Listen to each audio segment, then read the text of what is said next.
हेडलाईन्सचे प्रायोजक आहे NBC bearings, लांब पळण्यासाठी।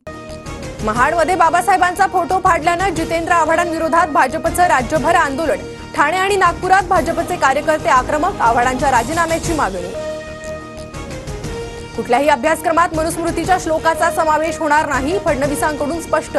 तर रोज खोटे बोलून नरेटिव्ह तयार करणाऱ्यांचा खोटेपणा उघडा पाडू, फडणवीसांचा आव्हाडांवर निशाणा। आव्हाडांकडून नकळतपणे बाबासाहेबांचे पोस्टर फाडले गेले, आव्हाडांनी स्पष्टपणे माफीही मागितली। जयंत पाटलांचा ट्विट। सुनील टिंगरेंकडून तावरेला अधीक्षक करण्याची शिफारस, टिंगरेंच्या शिफारस पत्रावर मुश्रीफांचा शेरा, म्हणूनच तावरेची नियुक्ती। ससूनचे डीन डॉक्टर विनायक काळेंची माहिती। तावरे योग्य नव्हता तर तसा अहवाल देणं डीनचं कर्तव्य होतं, मंत्री काय ब्रह्मज्ञानी असतात का? हसन मुश्रीफांची प्रतिक्रिया। रवींद्र धंगेकरांच्या अडचणीत वाढ होण्याची शक्यता, पुणे अपघात आरोप केल्यानं शंभूराज देसाई रवींद्र धंगेकरांना कायदेशीर नोटीस पाठवणार। पुणे कार अपघात प्रकरणानंतर पुणे पोलीस ऍक्शन मोडवर, रात्री 12 ते पहाटे 3 वाजेपर्यंत कारवाई। ड्रिंक अँड ड्राईव्ह विरोधात वाहनधारकांची कसून चौकशी। मुंबई शिक्षक मतदारसंघासाठी अजित पवार गटाकडून शिवाजी नलावडेंचं नाव जाहीर, तर भाजपकडूनही अनिल बोरणारे, शिवनाथ दराडे इच्छुक।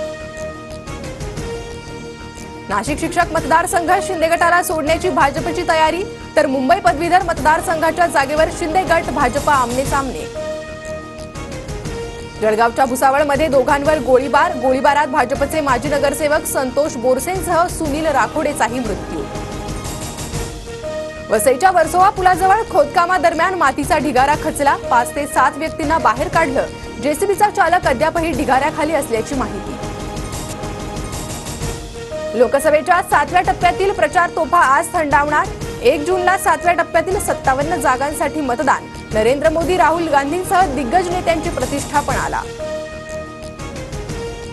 छत्रपती संभाजीनगरमधील गटाराच्या दूषित पाण्यामुळे खाम नदी प्रदूषित, नदीच्या पाण्यावर मोठ्या प्रमाणात फेस, रहिवाशांचं आरोग्य धोक्यात। नागपूरसह विदर्भात उष्णतेचा कहर, 2 दिवसात नागपुरातील विविध भागात उष्माघातामुळे 10 जणांचा मृत्यू। मुंबईला पाणीपुरवठा करणाऱ्या धरणांमध्ये 8%च पाणीसाठा शिल्लक, आजपासून 5% पाणी कपात, तर 5 जूनपासून 10% पाणी कपात होणार। राज्यावर पाणी टंचाईचं संकट, मोठ्या प्रकल्पांमध्ये केवळ 19.98%च पाणीसाठा, छत्रपती संभाजीनगर आणि नाशिकमध्ये तीव्र पाणी टंचाई। मध्य रेल्वेवर उद्यापासून 3 दिवस जम्बो ब्लॉक, लोकलच्या 930 फेऱ्या रद्द होणार। हेडलाईन्सचे प्रायोजक आहे एनबीसी बेरिंग्स, लांब पळण्यासाठी।